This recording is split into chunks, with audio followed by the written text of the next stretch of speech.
और आपको बता दें कि वित्त मंत्री अब से बस थोड़ी ही देर में बजट पेश करने जा रही है। लोकसभा की कार्रवाई शुरू हो चुकी है और लोकसभा में वित्त मंत्री बजट पेश करने जा रही हैं और ये उनका 8वां बजट होगा और मोदी सरकार के तीसरे कार्यकाल का ये पहला पूर्ण बजट है और बजट से काफ़ी उम्मीदें हैं और खास तौर पे मिडिल क्लास को काफ़ी उम्मीद है। इसके अलावा किस तरह से एफडीआई को देश में बढ़ाया जाए, एफडीआई के लिए किस तरह की परिस्थिति यहाँ पर बनाई जाए और ईज ऑफ डूइंग बिजनेस को लेके जो नियंत्रण है, खास तौर पे रेट फीता शाही है, लाल फीता शाही है, उसे खत्म करने को लेकर भी हो सकता है कि बहुत सारे जो सजेशंस दिए गए हैं, बहुत सारे जो सजेशन सर्वे में सामने रखे गए हैं, जो आर्थिक सर्वे आया है, इकोनॉमिक सर्वे आया है, उम्मीद की जा रही है कि वित्त मंत्री के बजट में उसे भी लागू किया जाएगा।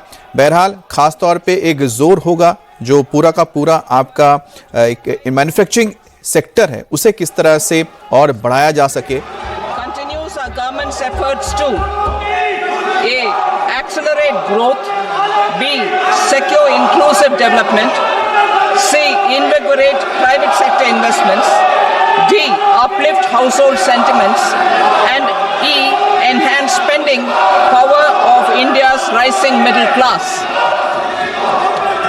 Together, we embark on a journey to unlock our nation's tremendous potential for greater prosperity and global positioning under the leadership of Honorable Prime Minister Shri Narendra Modi.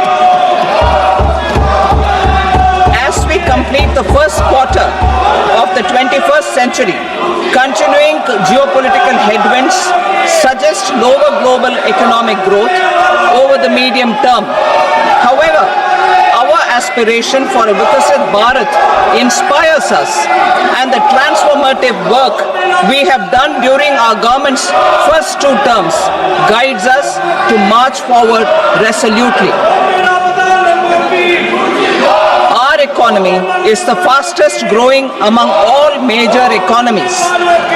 Our development track record for the past 10 years and structural reforms have drawn global attention. Confidence in India's capability and potential has only grown in this period. We see the next 5 years as a unique opportunity to realize Sabka Vikas, stimulating balanced growth of all regions.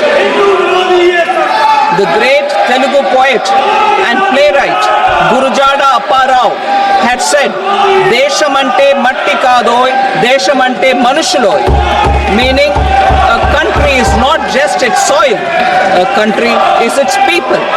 In line with this, for us, Vikasit Bharat encompasses zero poverty, 100% quality good school education, access to high quality, affordable and comprehensive health care, 100% skilled labor with meaningful employment, 70% women in economic activities, and farmers making our country the food basket of the world.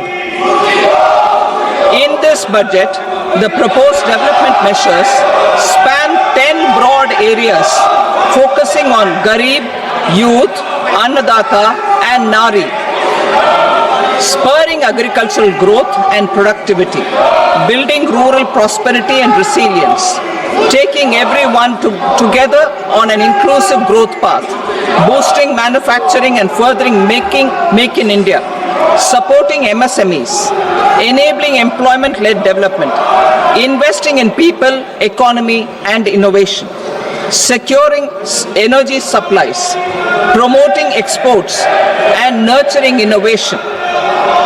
For this journey of development, our 4 powerful engines are agriculture, MSME, investments and exports. The fuel, our reforms, our guiding spirit, inclusivity, and the destination, Vikasit Bharat. This budget aims to initiate transformative reforms across 6 domains. During the first 5 years, these will augment our growth potential and global competitiveness. The domains are taxation, power sector, urban development, mining, financial sector, and regulatory reforms. Agriculture as the first engine. Now I move to specific proposals, beginning with agriculture as the first engine.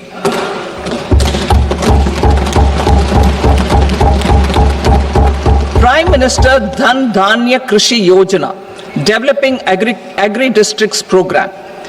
Motivated by the success of the aspirational district program, our government will undertake a Prime Minister Dhan Dhanya Krishi Yojana in partnership with states.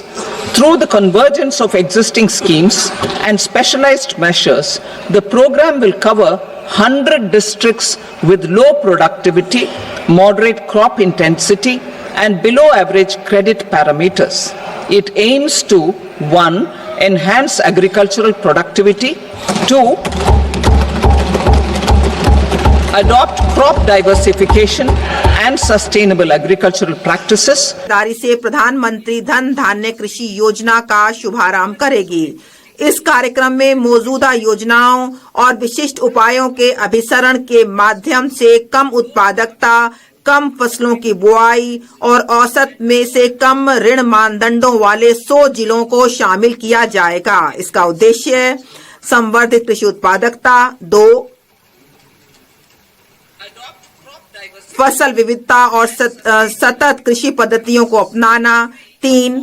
Panchayat और block स्तर पर फसल कटाई के बाद भंडारण बढ़ाना, 4.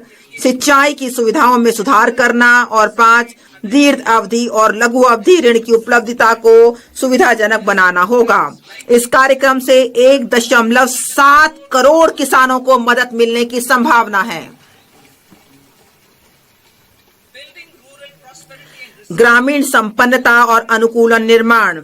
एक व्यापक बहुक्षेत्रीय ग्रामीण संपन्नता और अनुकूलन निर्माण कार्यक्रम राज्यों की भागीदारी से प्रारंभ किया जाएगा। इससे कौशल, निवेश, प्रौद्योगिकी के माध्यम से कृषि में कम रोजगार का समाधान होगा और ग्रामीण अर्थव्यवस्था में नई जान आएगी। इसका उद्देश्य ग्रामीण क्षेत्रों में प्रचुर मात्रा में अवसर पैदा करना है ताकि प्रवास एक विकल्प ना हो, ना कि अनिवार्यता। यह कार्यक्रम ग्रामीण महिलाओं, युवा किसानों, ग्रामीण युवाओं, उपेक्षित और छोटे किसानों और भूमिहीन परिवारों पर ध्यान केंद्रित करेगा। इसका विवरण अनुलग्नक में दिया गया है। वैश्विक और घरेलू सर्वश्रेष्ठ पद्धतियों को शामिल किया जाएगा और बहुपक्षीय विकास बैंकों से उपयुक्त तकनीकी और वित्तीय सहायता प्राप्त की जाएगी। पहले चरण में 100 विकासशील कृषि जिलों को शामिल किया जाएगा। दलहन में आत्मनिर्भरता। हमारी सरकार खाद्य तेलों में आत्मनिर्भरता प्राप्त करने के लिए राष्ट्रीय खाद्य तिलहन मिशन को कार्यान्वित कर रही है। हमारे किसानों के पास हमारी जरूरतों के लिए और इससे कहीं अधिक उपजाने का सामर्थ्य है। 10 वर्ष पहले हमने ठोस प्रयास किए थे और दलहनों में लगभग आत्मनिर्भरता प्राप्त करने में सफलता प्राप्त की थी। किसानों ने 50% तक फसल क्षेत्र को बढ़ाकर इसमें सहयोग दिया और सरकार ने खरीद और लाभकारी मूल्यों की व्यवस्था की थी। तब से आय में वृद्धि और बेहतर आर्थिक क्षमता के साथ दलहनों की हमारी खपत में उल्लेखनीय वृद्धि हुई है। अब हमारी सरकार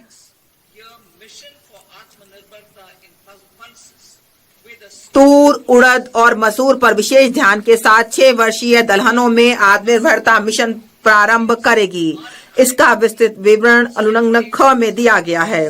केंद्रीय एजेंसियों नेफेड और एनसीसीएफ में पंजीकरण और इनसे करार करने वाले किसानों से अगले 4 वर्षों के दौरान ये एजेंसियां इन 3 दलहनों की उतनी खरीद करने को तैयार रहेंगी जितनी उनके पास लाई जाएंगी। सब्जियों और फलों के लिए व्यापक कार्यक्रम। यह बात उत्साहवर्धक है कि हमारे लोग अपनी पोषण संबंधी आवश्यकताओं के बारे में भी लगातार जागरूक होते जा रहे हैं। यह समाज के स्वस्थ बनाने की निशानी है। आय के स्तरों को बढ़ाने के साथ सब्जियों, फलों और श्री अन्न का उपयोग अत्यधिक बढ़ रहा है। उत्पादन, प्रभावी आपूर्तियों, प्रसंस्करण और किसानों के लिए लाभकारी मूल्यों को बढ़ावा देने के लिए राज्यों की भागीदारी से एक व्यापक कार्यक्रम का शुभारंभ किया जाएगा। कार्यान्वयन के लिए उपयुक्त संस्थानिक तंत्र स्थापित किया जाएगा और किसान उत्पादक संगठनों और सहकारी समितियों की भागीदारी सुनिश्चित की जाएगी। बिहार में मखाना बोर्ड। इसके लिए तो बिहार में मखाना बोर्ड को लेकर भी बजट में बात कही गई है। प्राइवेट सेक्टर में निवेश करने के लिए यह बजट है। मूल्य संवर्धन और विपणन में सुधार लाने के लिए बिहार में मखाना बोर्ड स्थापित किया जाएगा। इन कार्यक्रमों प्राइवेट सेक्टर में निवेश वाला ये बजट तैयार हुआ है। प्राइवेट सेक्टर में निवेश को लेकर कई सारी बातें कही गई हैं। ग्रामीण भारत में रोजगार के मौके बढ़ाए जाएंगे कराएगा और यह सुनिश्चित करने के लिए भी कार्य करेगा कि उन्हें सभी संगत सरकारी योजनाओं के लाभ मिलें। राष्ट्रीय उच्च पैदावार बीज मिशन राष्ट्रीय उच्च पैदावार बीज मिशन का कार्यान्वयन किया जाएगा, जिसका उद्देश्य एक अनुसंधान परिवेश को बढ़ावा देना, दो खाद्य क्षेत्र में भी आत्मनिर्भरता बढ़ाने पर जोर दिया जा रहा है। के गुणों से युवाओं को रोजगार देना सरकार ने अपनी प्राथमिकता बताई है। 3 जुलाई 2024 से जारी किए गए बीजों की 100 ग्रामीण महिलाओं युवाओं को अतिरिक्त मदद सरकार की ओर से दी जाएगी। मत्स्य उद्योग भारत मत्स्य उत्पादन और जलीय कृषि के क्षेत्र में विश्व भर में दूसरा सबसे बड़ा उत्पादक देश है। समुद्री खाद्य निर्यात का मूल्य 60,000 करोड़ है। समुद्री क्षेत्र की अनुप्रयुक्त संभावनाओं के द्वार खोलने के लिए हमारी सरकार अंडमान और निकोबार तथा लक्षद्वीप जैसे द्वीपों पर विशेष ध्यान देने के साथ भारतीय विशिष्ट आर्थिक क्षेत्र और गहरे समुद्र में सतत मछली पकड़ने को बढ़ावा देने के लिए अनुकूल फ्रेमवर्क लाएगी। कपास उत्पादकता मिशन कपास उगाने वाले लाखों किसानों के लाभ के लिए कपास उत्पादकता मिशन की घोषणा करते हुए मुझे हार्दिक प्रसन्नता हो रही है। इस 5 वर्षीय मिशन से कपास कृषि की उत्पादकता और वहनीयता में पर्याप्त सुधार लाने में मदद मिलेगी और कपास की अधिक लंबे रेशे वाली किस्मों को बढ़ावा मिलेगा। किसानों को विज्ञान और प्रौद्योगिकी की सर्वोत्तम सहायता उपलब्ध कराई जाएगी। वस्त्र क्षेत्र के लिए हमारे 5F के समेकित विजन के अनुरूप इससे किसानों की आमदनी बढ़ाने में मदद मिलेगी और भारत के परंपरागत वस्त्र क्षेत्र में नई जान फूंकने के लिए गुणवत्ता पूर्वक किसान की निरंतर आपूर्ति सुनिश्चित होगी। किसान क्रेडिट कार्ड के माध्यम से अधिग्रहण किसान क्रेडिट कार्ड के सीसी से 7.7 करोड़ किसानों, मछुआरों और डेयरी किसानों को अल्पकालिक ऋणों की सुविधा मिलती है। संशोधित ब्याज सब्सिडी योजना के अंतर्गत किसान क्रेडिट कार्ड के माध्यम से लिए जाने वाले ऋणों के लिए ऋण सीमा 3 लाख से बढ़ाकर 5 लाख कर दी जाएगी। असम में यूरिया संयंत्र यूरिया उत्पादन में आत्मनिर्भरता के लिए हमारी सरकार ने पूर्वी क्षेत्र में निष्क्रिय पड़े 3 यूरिया संयंत्रों में उत्पादन पुनः आरंभ किया है। यूरिया की आपूर्ति और अधिक बढ़ाने के लिए नामरूप असम में 12.7 लाख मैट्रिक टन की वार्षिक उत्पादन क्षमता वाला एक संयंत्र स्थापित किया जाएगा। 1.5 लाख ग्रामीण डाकघर वाले भारतीय डाक को भारतीय डाक पेमेंट बैंक और 2.4 लाख डाक सेवकों के विशाल नेटवर्क की सहायता से ग्रामीण अर्थव्यवस्था के उत्प्रेरक के रूप में कार्य करने के लिए तैयार किया जाएगा। इसका विवरण अनुलग्न ग में दिया गया है। भारतीय डाक को विशाल सार्वजनिक लॉजिस्टिक संगठन के रूप में बदला जाएगा। इससे विश्वकर्माओं, नए उद्यमियों, महिलाओं, स्व सहायता समूहों, सूक्ष्म, लघु और मध्यम उद्यमों तथा बड़े कारोबारी संगठनों की बढ़ती आवश्यकताओं की पूर्ति होगी। एनसीडीसी को सहायता हमारी सरकार सहकारी क्षेत्र के लिए एनसीडीसी के ऋण कार्यों के लिए सहायता प्रदान करेगी। दूसरे इंजन के रूप में सूक्ष्म, लघु और मध्यम उद्यम अब मैं दूसरे इंजन के रूप में सूक्ष्म, लघु और मध्यम उद्यमों की ओर बढ़ती हूं, जिनसे 5.7 करोड़ MSME पर ध्यान के साथ विनिर्माण और सेवाएं शामिल हैं। MSME के लिए वर्गीकरण मानदंड में संशोधन वर्तमान में 7.5 करोड़ लोगों को रोजगार देने वाले और हमारे विनिर्माण में 36% का योगदान करने वाले 1 करोड़ से अधिक पंजीकृत MSME मिलकर भारत को वैश्विक विनिर्माण केंद्र बनाने के प्रयास कर रहे हैं। ये MSME अपने गुणवत्तापूर्ण उत्पादकों के साथ हमारे निर्यात में 45% योगदान कर रहे हैं। MSME को अधिक व्यापक पैमाने पर दक्षता, प्रौद्योगिकीय उन्नयन और पूंजी तक बेहतर पहुंच की सुविधा पाने में उनकी सहायता करने के उद्देश्य से सभी एमएसएमई के लिए वर्गीकरण से संबंधित निवेश और कारोबार की सीमाओं को क्रमशः 2.5 और 2 गुना तक बढ़ाया जाएगा। इससे उन्हें बड़े उद्यम बनने और हमारे युवाओं के लिए रोजगार सृजित करने का आत्मविश्वास प्राप्त होगा। विवरण अनुलग्न घ में दिया गया है। गारंटी कवर के साथ ऋण उपलब्धता में पर्याप्त वृद्धि। सूक्ष्म और लघु उद्यमों के लिए 5 करोड़ से बढ़ाकर 10 करोड़, जिससे अगले 5 वर्षों में 1.5 लाख करोड़ के अतिरिक्त ऋण उपलब्ध होंगे। दूसरा, स्टार्टअप के लिए 10 करोड़ से बढ़ाकर 20 करोड़, जिसमें आत्मनिर्भर भारत के लिए महत्वपूर्ण 27 प्रमुख क्षेत्रों में ऋणों के लिए गारंटी शुल्क कम करके 1% किया जाएगा और उत्तम तरह से चल रहे निर्यातक एमएसएमई के लिए 20 करोड़ तक के सावधि ऋण। सूक्ष्म उद्यमों के लिए क्रेडिट कार्ड। हम उद्यम पोर्टल पर पंजीकृत सूक्ष्म उद्यमों के लिए 5 लाख की सीमा वाले विशेष अनुकूल क्रेडिट कार्ड शुरू करेंगे। पहले वर्ष में 10 लाख कार्ड जारी किए जाएंगे। स्टार्टअप के लिए निधियों का कोष। स्टार्टअप के लिए वैश्विक निवेश निधियों AIF को 91,000 करोड़ से अधिक की प्रतिबद्धताएं प्राप्त हुई हैं। इन्हें 10,000 करोड़ के सरकारी अंशदान से स्थापित निधियों के कोष की सहायता प्राप्त है।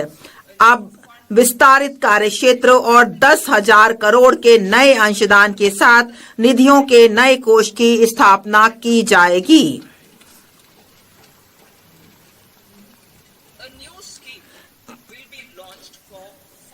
पहली बार उद्यमों के लिए नई योजना 5 लाख महिला, अनुसूचित जाति और अनुसूचित जनजाति के उद्यमों के लिए एक नई योजना शुरू की जाएगी। इससे अगले 5 वर्षों के दौरान 2 करोड़ तक का सावधि ऋण उपलब्ध होगा। इस योजना में सफल स्टैंड अप इंडिया स्कीम से प्राप्त अनुभवों को शामिल किया जाएगा। उद्यमशीलता और प्रबंधकीय कौशलों के लिए ऑनलाइन क्षमता निर्माण कार्यक्रम भी आयोजित किए जाएंगे। श्रम सघन क्षेत्रों के लिए उपाय। श्रम सघन क्षेत्रों में रोजगार और उद्यमशीलता के अवसरों को बढ़ावा देने के लिए हमारी सरकार विशिष्ट नीतिगत और सहायक उपाय करेगी।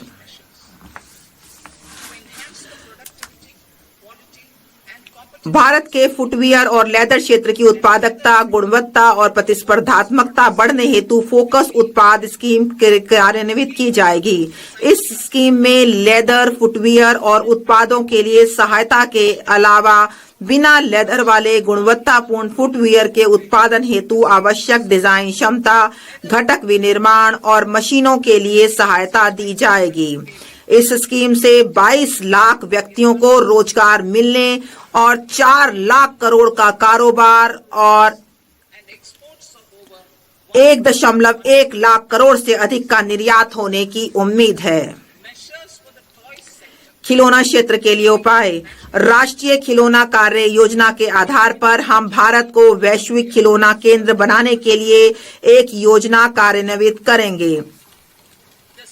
इस योजना में क्लस्टरों, कौशलों और ऐसे विनिर्माण इकोसिस्टम के विकास पर जोर दिया जाएगा जिसके परिणाम स्वरूप उच्च गुणवत्ता वाले ऐसे अनूठे, नवीन और पर्यावरण अनुकूल खिलौने मिलेंगे जो मेड इन इंडिया ब्रांड का प्रतिनिधित्व करेंगे।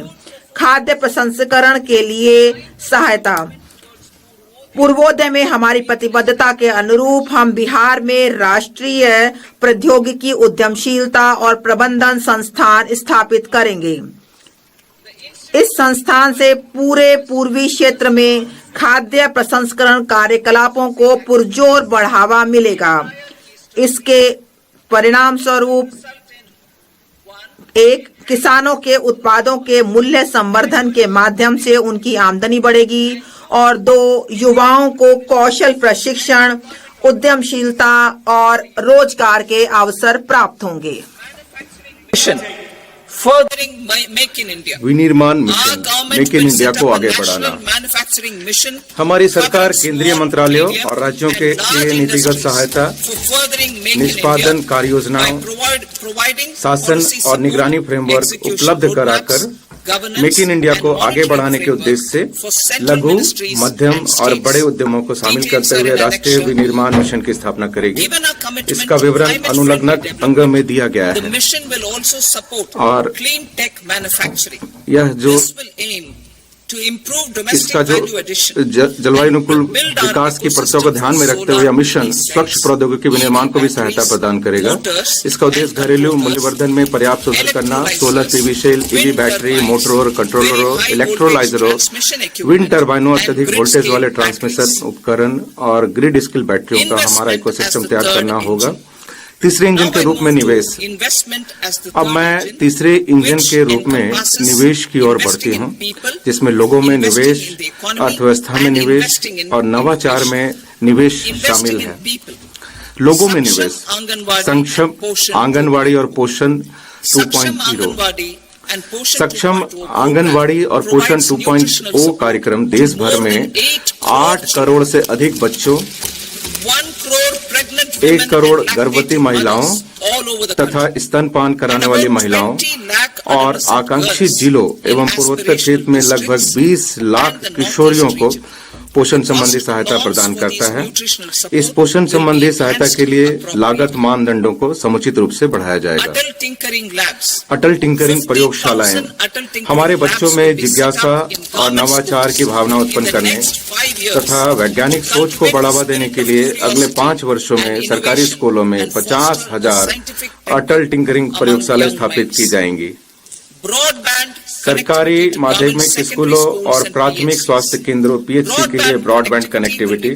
भारत नेट परियोजना के अंतर्गत ग्रामीण क्षेत्रों में सभी सरकारी माध्यमिक स्कूलों और प्राथमिक स्वास्थ्य केंद्रों को ब्रॉडबैंड कनेक्टिविटी प्रदान की जाएगी।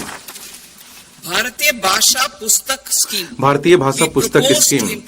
हम स्कूल और उच्चतर शिक्षा के लिए भारतीय भाषाओं में डिजिटल रूप में पुस्तकें प्रदान करने के लिए भारतीय भाषा पुस्तक योजना कार्यान्वित करने का प्रस्ताव करते हैं।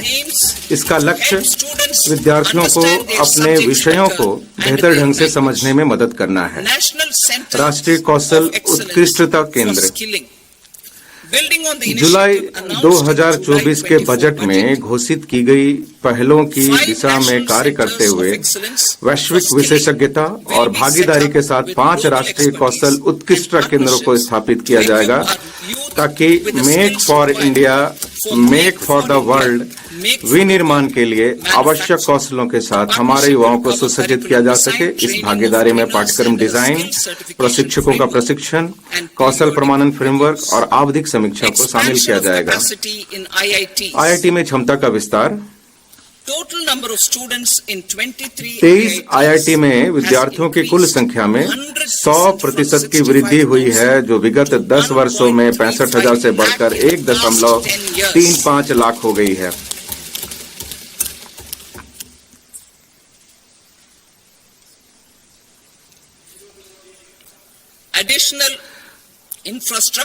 वर्ष 2014 के पश्चात शुरू की गई 5 आईआईटी में अतिरिक्त अवसंरचना का सृजन किया जाएगा, ताकि 6,500 और विद्यार्थियों के लिए शिक्षा को सुविधाजनक बनाया जा सके।